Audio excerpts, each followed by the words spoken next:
Hi welcome back to my channel. ಅಣ್ಣ ಮಂಚದಲ್ಲಿ ಸುಖ ಕೊಡುತ್ತಿಲ್ಲ ಎಂದು ಅತ್ತಿಗೆ ನನ್ನನ್ನು ಕರೆದು ಅವರ ಅಂದವನ್ನು ತೋರಿಸಿ ನನಗೆ ಹುಚ್ಚು ಹಿಡಿಸಿ ಅವರ ಅದಕ್ಕೆ ಅದನ್ನು ಹಾಕಿಸಿಕೊಂಡು ಮಜಾ ಮಾಡಿದರು. ಬನ್ನಿ ಕತೆಗೆ ಹೋಗೋಣ. ನನ್ನ ಹೆಸರು ವಿಕ್ರಮ್. ನಮ್ಮ ಊರು ಬೆಳಗಾವಿಯಲ್ಲಿನ ಒಂದು ಹಳ್ಳಿ. ನಮ್ಮ ಮನೆಯ ಪಕ್ಕದಲ್ಲಿ ಯಾದವ್ವಂತ ಅಣ್ಣನೊಬ್ಬನಿದ್ದಾನೆ. ಅವನು ನನ್ನ ದೂರದ ಸಂಬಂಧಿ. ಆ ಮನೆಯಲ್ಲಿ ಅವನು ಒಬ್ಬನೇ ಇರುತ್ತಾನೆ. ಒಮ್ಮೆ ಅವನಿಗೆ ಮದುವೆಯಾಗಿ ಒಂದು ಸಂಬಂಧ ಕೂಡಿಬರುತ್ತದೆ. ಹುಡುಗಿಯ ಕಡೆಯವರು ಅವನ ಮನೆಗೆ ಬಂದು ಹುಡುಗನನ್ನು ನೋಡಿಕೊಂಡು ವಿಚಾರ ಹಾಗೆ ಒಂದೆರಡು ದಿನ ಬಿಟ್ಟು ಹುಡುಗಿಯನ್ನು ಹಾಗೂ ಹುಡುಗಿಯ ಮನೆಯನ್ನು ನೋಡಲು ಅವರ ಮನೆಗೆ ಬರಲು ಹೇಳಿ ಹೊರಟಿದ್ದರು. ಒಂದೆರಡು ದಿನಗಳ ನಂತರ ಯಾದವಣ್ಣ ನಮ್ಮ ಮನೆ ಹತ್ತಿರ ಬಂದು ಹುಡುಗಿಯನ್ನು ನೋಡಿಕೊಂಡು ಬರೋಣ, ರೆಡಿಯಾಗಿ ಇರು ಬಾ ಅಂತ ನನ್ನನ್ನು ಕರೆದುಕೊಂಡು ಹೋದ. ಇನ್ನೂ ಒಂದಿಬ್ಬರು ಹಿರಿಯರ ಜೊತೆ ನಾನು ಮತ್ತು ಯಾದವಣ್ಣ ಹುಡುಗಿಯ ಮನೆಗೆ ಹುಡುಗಿ ನೋಡಲು ಹೋದೆವು. ಹುಡುಗಿಯ ಮನೆಯವರು ನಮ್ಮನ್ನು ಬರಮಾಡಿಕೊಂಡು ಮನೆಯೊಳಗೆ ಕೊಳ್ಳಿರಿಸಿದರು. ಸ್ವಲ್ಪ ಹೊತ್ತಲ್ಲಿ ಹುಡುಗಿಯನ್ನು ಚೆನ್ನಾಗಿ ಸಿಂಗರಿಸಿಕೊಂಡು ಕರೆದುಕೊಂಡು ಬಂದರು. ಆ ದಿನ ಆ ಹುಡುಗಿಗೆ ಹಸಿರು ಬಣ್ಣದ ಸೀರೆಯನ್ನು ಉಡಿಸಿ ಕಳುಹಿಸಿದರು. ಅದರಲ್ಲಿ ಅವಳು ತುಂಬಾ ಸುಂದರವಾಗಿ ಕಾಣಿಸುತ್ತಿದ್ದಳು. ಅಷ್ಟು ಮಾತ್ರ ಅಲ್ಲ, ಅವಳು ನಿಜವಾಗಿಯೂ ನೋಡುವುದಕ್ಕೆ ತುಂಬಾ ಚೆನ್ನಾಗಿದ್ದಳು. ಯಾದವಣ್ಣನಿಗೂ ಅವಳು ತುಂಬಾ ಇಷ್ಟವಾದಳು. ಇಬ್ಬರಿಗೂ ಇಷ್ಟವಾದ ಮೇಲೆ ಪಂಡಿತರಲ್ಲಿ ಕೇಳಿ ಮದುವೆಗೆ ದಿನವನ್ನು ಮುಹೂರ್ತವನ್ನು ನಿಶ್ಚಯ ಮಾಡಿದರು. 1 ತಿಂಗಳು ಬಿಟ್ಟು ಒಳ್ಳೆಯ ಮುಹೂರ್ತ ಇದೆ ಅಂತ ತೀರ್ಮಾನ ಮಾಡಿದರು. ಹಾಗೆ ಮದುವೆಯ ತಯಾರಿ ಕಾರ್ಯಕ್ರಮ ಸ್ಟಾರ್ಟ್ ಆಯಿತು. ನಾನು ಕೂಡ ಬಿಸಿಯಾಗಿ ಓಡಾಡುತ್ತಾ ಮದುವೆಗೆ ಅಗತ್ಯ ಇರುವ ಎಲ್ಲಾ ವ್ಯವಸ್ಥೆಗಳನ್ನು ಮಾಡಲು ಯಾದವಣ್ಣನಿಗೆ ಸಹಾಯ ಮಾಡುತ್ತಿದ್ದೆ. ಇನ್ನೇನು ಮದುವೆಯ ಮುಂಚಿನ ದಿನ ಬಂದಿತ್ತು. ಹೆಣ್ಣಿನ ಕಡೆಯವರೆಲ್ಲರೂ ಮದುವೆಗೆ ಅಂತ ನಮ್ಮ ಊರಿಗೆ ಬಂದಿದ್ದರು. ನಾನು ಹೋಗಿ ಹುಡುಗಿಯನ್ನು ಒಮ್ಮೆ ನೋಡೋಣ ಅಂತ ಪ್ರಯತ್ನ ಮಾಡುತ್ತಿದ್ದೆ. ಅವಳು ಅವತ್ತು ಡ್ರೆಸ್ ಹಾಕಿಕೊಂಡು ಬಂದಿದ್ದಳು. ಡ್ರೆಸ್ಸಲ್ಲಿ ಸ್ವಲ್ಪ ಬೇರೆಯಾಗಿಯೇ ಕಾಣಿಸುತ್ತಿದ್ದಳು. ಆದರೆ ಜಾಸ್ತಿ ಹೊತ್ತು ನೋಡಕ್ಕೆ ಸಿಗಲಿಲ್ಲ. ಹಾಗೆ ಅಲ್ಲೇ ಓಡಾಡುತ್ತಿದ್ದೆ. ಅಷ್ಟೊತ್ತಲ್ಲಿ ಯಾದವಣ್ಣನ ಸಂಬಂಧಿಕರು ಬಂದು ಹುಡುಗಿಯ ಕಡೆಯವರಿಗೆ ಏನಾದರೂ ಅಗತ್ಯವಿದ್ದರೆ ಕೇಳಿಕೊಂಡು ಬಾ ಅಂತ ನನ್ನನ್ನು ಕಳುಹಿಸಿದರು. ನಾನು ಇದು ಒಳ್ಳೆಯ ಅವಕಾಶ ಅಂತ ಹುಡುಗಿಯ ಕಡೆಯವರು ಉಳಿದುಕೊಂಡಿದ್ದ ರೂಮುಗಳಿಗೆ ಹೋದೆ. ಮದುಮಗಳು ಉಳಿದುಕೊಂಡಿರುವ ರೂಮನ್ನು ಹುಡುಕಿ ಅಲ್ಲಿ ಹೋಗಿ ಮಾತನಾಡಿಸಿದೆ.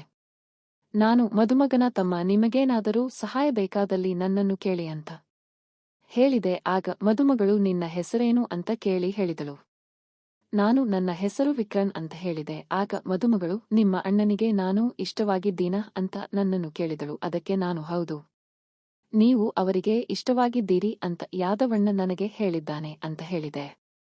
ಅದೇ ರೀತಿ ಯಾದವಣ್ಣ ನಿಮಗೆ ಇಷ್ಟವಾಗಿದ್ದಾನಾ ಅಂತ ಕೇಳಿದೆ. ಹೌದು ಅಂತ ಹೇಳಿದಳು. ಅಷ್ಟರಲ್ಲಿ ಹೊರಗಡೆಯಿಂದ ಯಾರೋ ನನ್ನನ್ನು ಕರೆಯುತ್ತಿದ್ದರು. ನಾನು ಸರಿ, ನಾನು ಬರುತ್ತೇನೆ, ಏನಾದರೂ ಬೇಕಾದರೆ ನನ್ನನ್ನು ಕರೆಯಿರಿ ಅಂತ ಹೇಳಿ ಅಲ್ಲಿಂದ ಹೊರಟು ಬಂದೆ. ಆನಂತರ ಒಂದೆರಡು ಸಲ ನನ್ನನ್ನು ಮದುಮಗಳು ಕರೆದಿದ್ದಳು. ಹಾಗೆ ನಾವು ತುಂಬಾ ಹೊತ್ತು ಮಾತನಾಡಿದ್ದೇವೆ. ಅಂತೂ ಮದುವೆಯ ಸಮಯ ಬಂತು. ಆ ದಿನ ಮದುಮಗಳು ತುಂಬಾ ಸುಂದರವಾಗಿ ದೇವತೆಯಂತೆ ರೆಡಿಯಾಗಿ ಬಂದಿದ್ದಳು. ಮದುವೆ ಮಂಟಪದಲ್ಲಿ ಕುಳಿತಾಗ ನನ್ನನ್ನು ನೋಡಿ ಒಮ್ಮೆ ನಕ್ಕಳು. ನಾನು ಕೂಡ ಅವಳಿಗೆ ಒಂದು ಸ್ಮೈಲ್ ಕೊಟ್ಟೆ. ಮದುವೆ ಮುಗಿದು ಹೋಯಿತು. ಆಮೇಲೆ ಶೋಭನಕ್ಕೂ ಮುಹೂರ್ತವನ್ನು ಫಿಕ್ಸ್ ಮಾಡಿದರು. ನಾನು ಆ ದಿನ ರಾತ್ರಿ ಬೇಗ ಊಟ ಮುಗಿಸಿ ಕಿಟಕಿಯ ಹತ್ತಿರ ಹೋಗಿ ನಿಂತುಕೊಂಡೆ. ಅಲ್ಲಿ ಏನು ನಡೆಯುತ್ತದೆ ಕದ್ದು ನೋಡೋಣ ಅಂತ ಪ್ಲಾನ್ ಹಾಕಿಕೊಂಡು ಅವರಿಗಿಂತ ಮೊದಲೇ ನಾನು ಕಿಟಕಿಯನ್ನು ಸೇರಿಕೊಂಡೆ. ಮೊದಲು ಯಾದವಣ್ಣ ಬಂದ. ಸ್ವಲ್ಪ ಹೊತ್ತಿನಲ್ಲಿ ಕೋಮಲ ಕೂಡ ರೆಡಿಯಾಗಿ ಬಂದಳು. ಇಬ್ಬರು ಸ್ವಲ್ಪ ಹೊತ್ತು ಕುಳಿತು ಮಾತನಾಡುತ್ತಿದ್ದರು. ಆನಂತರ ಯಾದವಣ್ಣ ಮಲಗಿಕೊಂಡ. ಸ್ವಲ್ಪ ಹೊತ್ತಲ್ಲಿ ಕೋಮಲ ಕೂಡ ಮಲಗಿಕೊಂಡಳು. ಏನಿದು, ಏನು ನಡೆದೇ ಇಲ್ವಲ್ಲ ಅಂತ ಬೇಸರದಿಂದ ನಾನು ವಾಪಸ್ ನನ್ನ ಮನೆಗೆ ಬಂದೆ. ಮರುದಿನ ನೋಡೋಣ ಅಂತ ಅವರ ಮನೆಯ ಹತ್ತಿರ ಹೋದೆ. ಕೋಮಲ ನಗುತ್ತಾ ಕುಳಿತಿದ್ದಳು. ಎಲ್ಲವೂ ನಾರ್ಮಲ್ ಆಗಿನೇ ಇತ್ತು. ಏನಿದು, ಏನು ನಡೆದೆ ಇಲ್ಲವಾ ಅಂತ ಯೋಚನೆ ನನ್ನ ತಲೆಯಲ್ಲಿ ಸುಳಿದಾಡುತ್ತಿತ್ತು. ಮದುವೆಗೆ ಬಂದ ಸಂಬಂಧಿಕರೆಲ್ಲ ಮನೆಗೆ ಹೋದರು. ಆ ದಿನ ರಾತ್ರಿಯಾದರೂ ಏನಾದರೂ ನಡೆಯುತ್ತೋ ಅಂತ ಮತ್ತೆ ಕಿಟಕಿಯಲ್ಲಿ ಕದ್ದು ನೋಡಲು ನಿಂತುಕೊಂಡೆ. ಆ ದಿನ ಕೂಡ ಏನೂ ನಡೆಯಲಿಲ್ಲ. ಎಲ್ಲರೂ ನಾರ್ಮಲ್ ಆಗಿ ಮಲಗಿಕೊಂಡರು. ಮತ್ತೆ ನನಗೆ ನಿರಾಶೆಯಾಯಿತು. ಮರುದಿನ ಬೆಳಗ್ಗೆ ಎದ್ದು ನೋಡುತ್ತೇನೆ, ಯಾದವಣ್ಣ ಬೈಕ್ ತೆಗೆದುಕೊಂಡು ಹೊರಟಿದ್ದ. ಏನಣ್ಣ ಬೈಕ್ ತೆಗೆದುಕೊಂಡು ಎಲ್ಲಿಗೆ ಹೋಗ್ತಾ ಇದ್ದೀಯಾ ಅಂತ ಕೇಳಿದೆ. ಸಿಟಿಗೆ ಶಾಪ್ ಓಪನ್ ಮಾಡಬೇಕು ಅಂತ ಹೇಳಿದ. ಈಗಲೇ ಶಾಪ್ ಓಪನ್ ಮಾಡ್ತೀಯಾ ಅಂತ ಕೇಳಿದೆ. ಮತ್ತೆ ಆಯ್ತಲ್ಲೋ, ಮದುವೆಯ ಸಮಯದಲ್ಲಿ ಓಪನ್ ಮಾಡು. ಆಗಿಲ್ಲ, ಎಷ್ಟು ದಿನ ಅಂತ ಹಾಗೆ ಇರೋದು. ಈಗ ಹೋಗಲೇಬೇಕು ಅಂತ ಸಿಟಿ ಕಡೆ ಹೊರಟ. ಸರಿ ಅಂತ ನಾನು ಸುಮ್ಮನಾದೆ. ಆನಂತರ ಕೋಮಲ ಏನು ಮಾಡುತ್ತಿದ್ದಾಳೆ ನೋಡೋಣ ಅಂತ ಅವಳ ಮನೆ ಕಡೆ ನೋಡಿದೆ. ಬೇರೆ ಯಾರೂ ಕಾಣಿಸಲಿಲ್ಲ. ಒಬ್ಬಳೇ ಇದ್ದಾಗ ಹೋಗುವುದು ಸರಿಯಲ್ಲ ಅಂತ ನಮ್ಮ ಮನೆಗೆ ವಾಪಸ್ ಸ್ವಲ್ಪ ಹೊತ್ತಿನಲ್ಲಿ ಕೋಮಲ ನಮ್ಮ ಮನೆಗೆ ಬಂದಳು. ಏನು ವಿಕ್ರಮ್, ಎಲ್ಲಿ ನೋಡಿದರು ಕಾಣಿಸುತ್ತಿರಲಿಲ್ಲ ಅಂತ ಕೇಳಿದಳು. ನಾನು ಹೌದಾ, ಏನೋ ಸ್ವಲ್ಪ ಬಿಜಿಯಾಗಿದ್ದೆ. ಮತ್ತೇನು ವಿಶೇಷ ಅಂತ ಕೇಳಿದೆ. ನಮ್ಮ ಮನೆಯಲ್ಲಿ ಅಡುಗೆ ಮಾಡೋಕೆ ತರಕಾರಿ ಮಾತ್ರ ಇದೆ, ಆದರೆ ಅಡುಗೆಗೆ ಇನ್ನಷ್ಟು ಸಾಮಗ್ರಿಗಳು ಬೇಕು, ನನಗೆ ಸ್ವಲ್ಪ ತಂದು ಕೊಡ್ತೀಯಾ ಅಂತ ಕೇಳಿದಳು. ನಾನು ಆಯ್ತು, ತೆಗೆದುಕೊಂಡು ಬರುತ್ತೇನೆ ಅಂತ ಹೊರಟೆ. ಹಾಗೆ ಅವಳಿಗೆ ಬೇಕಾದ ವಸ್ತುಗಳನ್ನು ತಂದುಕೊಟ್ಟೆ. ಹಾಗೆ ಅವಳ ಮನೆಯಲ್ಲಿ ನಾವಿಬ್ಬರೂ ಮಾತನಾಡುತ್ತಾ ಕುಳಿತಿದ್ದೆವು. ಮತ್ತೆ ಮದುವೆಗೆ ಬಂದವರೆಲ್ಲ ಹೊರಟರ ಅಂತ ಕೇಳಿದೆ. ಹೌದು ವಿಕ್ರಮ್, ಎಲ್ಲರೂ ಹೊರಟು ಹೋದರು. ನೋಡು, ಎಲ್ಲರೂ ನನ್ನೊಬ್ಬಳನ್ನೇ ಹೇಗೆ ಬಿಟ್ಟು ಹೋಗಿದ್ದಾರೆ ಅಂತ ನಗುತ್ತಾ ಹೇಳಿದಳು.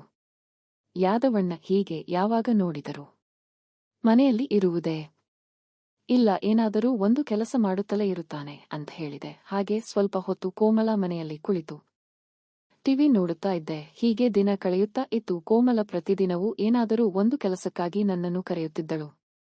ಹಾಗೆ ನಾವು ಮಾತ್ರ ಮಾತನಾಡುತ್ತಾ ಕುಳಿತಿರುತ್ತಿದ್ದೆವು. ಹಾಗೆ ಇಬ್ಬರೂ ಒಬ್ಬರಿಗೊಬ್ಬರು ಚೆನ್ನಾಗಿ ಪರಿಚಯ ಮಾಡಿಕೊಂಡೆವು. ಹಾಗೆ ಮಾತನಾಡುವಾಗ ಒಂದು ದಿನ, ಏನು ವಿಕ್ರಮ್, ನಿನಗೆ ಲವರ್ ಇದ್ದಾಳಾ ಅಂತ ಕೇಳಿದಳು. ಇಲ್ಲ ಕೋಮಲ, ನನ್ನನ್ನು ಯಾರು ಲವ್ ಮಾಡುತ್ತಾರೆ ಅಂತ ಮಾಮೂಲಿ ಡೈಲ್ ಆಗ್ಬಿಟ್ಟೆ. ನಿನಗೇನಾಗಿದೆಯೋ, ನೀನು ಇಷ್ಟು ಸೂಪರ್ ಆಗಿದ್ದೀಯಾ, ನಿನಗೆ ಗರ್ಲ್ ಫ್ರೆಂಡ್ ಇಲ್ಲ ಅಂತ ನಾನು ನಂಬಬೇಕಾ ಅಂತ ಹೇಳಿದಳು.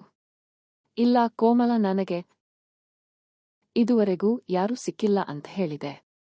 ಹಾಗೆ ಪ್ರತಿದಿನ ಒಂದಲ್ಲ ಒಂದು ಟಾಪಿಕ್ ಹಿಡಿದುಕೊಂಡು ಮಾತನಾಡುತ್ತಾ ಟೈಮ್ ಪಾಸ್ ಮಾಡುತ್ತಿದ್ದೆವು. ಒಮ್ಮೆ ನಾನು ಅವಳ ಮನೆಯ ಸೋಫಾಕ್ಕೆ ಹೊರಗೆ ಕುಳಿತುಕೊಂಡಿದ್ದೆ. ಕೋಮಲ ನನ್ನ ಎದುರುಗಡೆ ಕುಳಿತು ಅವಳ ಯಾವುದೋ ಒಂದು ಡ್ರೆಸ್ಸಿಗೆ ಬಟನ್ ಹಾಕುತ್ತಾ ಕುಳಿತಿದ್ದಳು. ಹಾಗೆ ಕುಳಿತಾಗ ಅವಳ ಅಂದ ನನಗೆ ಚೆನ್ನಾಗಿ ಕಾಣಿಸುತ್ತಾ ಇತ್ತು. ಅವಳು ಕೆಲಸ ಮಾಡುತ್ತಾ ಕುಳಿತಿರುವಾಗ ಅವಳ ಅಂದ ನನ್ನ ಎದುರು ತಾಂಡವವಾಡುತ್ತಿತ್ತು. ನಾನು ಅವಳನ್ನು ಬಿಡದೆ ನೋಡು ಇದ್ದೆ. ಸ್ವಲ್ಪ ಹೊತ್ತಲ್ಲಿ ಅವಳು ನಾನು ಅವಳನ್ನೇ ನೋಡುತ್ತಿರುವುದನ್ನು ಗಮನಿಸಿದಳು. ಏನು ವಿಕ್ರಮ್, ಹಾಗೆ ನೋಡ್ತಾ ಇದ್ದೀಯಾ ಅಂತ ಕೇಳಿದಳು. ಏನಿಲ್ಲ, ಹೀಗೆ ಸುಮ್ಮನೆ ನೋಡ್ತಾ ಇದ್ದೆ ಅಂತ ಮುಖ ತಿರುಗಿಸಿಕೊಂಡೆ. ಸ್ವಲ್ಪ ಹೊತ್ತು ಬಿಟ್ಟು ಅವಳಿಗೆ ಡೌಟ್ ಬಂದು ನನ್ನ ಹತ್ತಿರಕ್ಕೆ ಬಂದು ಒಮ್ಮೆ ಎದ್ದು ನಿಂತುಕೋ ಅಂದಳು. ನಾನು ನಿಂತುಕೊಂಡೆ. ಅವಳು ನನ್ನ ಪ್ಯಾಂಟ್ ಕಡೆ ನೋಡಿದಳು. ನನ್ನ ಪರಿಸ್ಥಿತಿ ಅವಳಿಗೆ ಅರ್ಥವಾಯಿತು. ಏನು ವಿಕ್ರಮ್, ಏನು ಮಾಡಬೇಕಂತ ಅಂದುಕೊಂಡಿದ್ದೀಯಾ ಅಂತ ಕೇಳಿದಳು. ಏನಿಲ್ಲ ಕೋಮಲ, ನೀನು ನೋಡುವುದಕ್ಕೆ ತುಂಬಾ ಸೂಪರಾಗಿ ಇದ್ದೀಯಾ. ನಿನ್ನನ್ನು ನೋಡಿದರೆ ನನಗೆ ಹುಚ್ಚು ಹಿಡಿಯುತ್ತದೆ. ಒಮ್ಮೆಯಾದರೂ ನಿನ್ನ ಜೊತೆ ನನ್ನ ಕೋರಿಕೆಯನ್ನು ತೀರಿಸಿಕೊಳ್ಳಬೇಕು ಅನ್ನಿಸುತ್ತದೆ ಅಂದೆ ಅವಳು. ಹಾಗೆ ನನ್ನ ಮುಖವನ್ನು ನೋಡುತ್ತಾ ಏನನ್ನು ಮಾತನಾಡದೆ ಹತ್ತಿರ ಬಂದಳು. ಒಮ್ಮೆ ಅವಳ ಕೈಯನ್ನು ನನ್ನ ಪ್ಯಾಂಟ್ ಕಡೆ ತಾಗಿಸಿದಳು. ನನಗೆ ಒಮ್ಮೆಲೇ ಕರೆಂಟ್ ಶಾಕ್ ಆದಂತಾಯಿತು. ಏನು ಬೇಕಾದರೂ ಆಗಲಿ ಅಂತ ಒಮ್ಮೆ ನಾನು ಅವಳನ್ನು ತಬ್ಬಿಕೊಂಡೆ. ಅವಳು ಹಾಗೆ ನನ್ನನ್ನು ಅವಳ ಮೇಲೆ ಎಳೆದುಕೊಂಡು ಬೆಡ್ ಮೇಲೆ ಬಿದ್ದಳು. ನಿನ್ನ ಅಣ್ಣ ಇದುವರೆಗೂ ನನ್ನ ಕೋರಿಕೆಯನ್ನು ತೀರಿಸಲಿಲ್ಲ. ನಾನು ಎಷ್ಟು ಪ್ರಯತ್ನ ಮಾಡಿದರೂ ಹಾಗೆ ಸುಮ್ಮನೆ ಮಲಗುತ್ತಿದ್ದ. ಈಗ ನಿನ್ನ ಸತ್ವ ಏನಿದೆ ಅಂತ ಇವತ್ತು ತೋರಿಸು ನನಗೆ ಅಂತ ಹೇಳಿದಳು. ಅವಳ ಮಾತುಗಳು ನನ್ನನ್ನು ರೊಚ್ಚಿಗೆಬ್ಬಿಸಿತು. ನಾನು ಅವಳನ್ನು ತಬ್ಬಿಕೊಂಡು ಇನ್ನಷ್ಟು ಮುಂದುವರೆದೆ. ಏನೋ ಇಷ್ಟೊಂದು ಗಟ್ಟಿಯಾಗಿ ತಬ್ಬಿಕೊಳ್ಳುತ್ತಾ ಇದ್ದೀಯಾ, ತುಂಬಾ ದಿನದಿಂದ ಹಾಗಿದೆ ಅಂತ ನನ್ನನ್ನು ಇನ್ನಷ್ಟು ಜೋರಾಗಿ ಅಪ್ಪಿಕೊಂಡಳು. ನಾನು ನನಗೆ ತೋಚಿದಂತೆಲ್ಲ ಅವಳ ಜೊತೆ ಎಂಜಾಯ್ ಮಾಡಿದೆ. ನಿನ್ನ ಅಣ್ಣನ ಜೊತೆ ನಡೆಯದ ಫಸ್ಟ್ ನೈಟ್ ನಿನ್ನ ಜೊತೆ ನಡೆಯಿತು ಅಂತ ಕಣ್ಣು ಹೊಡೆದು ಹೇಳಿದಳು. ಇನ್ನು ಇದೇ ರೀತಿಯ ಫಸ್ಟ್ ನೈಟ್ ಅವಾಗವಾಗ ನಡೆಯುತ್ತಿರುತ್ತದೆ ಕೋಮಲ ಅಂತ ಹೇಳಿದೆ. ಹೀಗೆ ಅವಳಿಗೆ ಬೇಕಾದಾಗಲೆಲ್ಲ ನನ್ನನ್ನು ಕರೆಸುವುದು ಅಥವಾ ನನಗೆ ಬೇಕಾದಾಗಲೆಲ್ಲ ನಾನು ಅವಳ ಮನೆಗೆ ನೇರವಾಗಿ ಹೋಗುವುದು ನಡೆಯುತ್ತಲೇ. ಕತೆ ಇಷ್ಟವಾಗಿದ್ರೆ ಲೈಕ್, ಶೇರ್ ಮಾಡೋದನ್ನ ಮರಿಬೇಡಿ. ಇಂತಹ ಇನ್ನಷ್ಟು ಇಂಟರೆಸ್ಟಿಂಗ್ ಕತೆಗಳಿಗಾಗಿ ನನ್ನ ಚಾನೆಲ್ನ ಸಬ್ಸ್ಕ್ರೈಬ್ ಮಾಡ್ಕೊಳ್ಳಿ.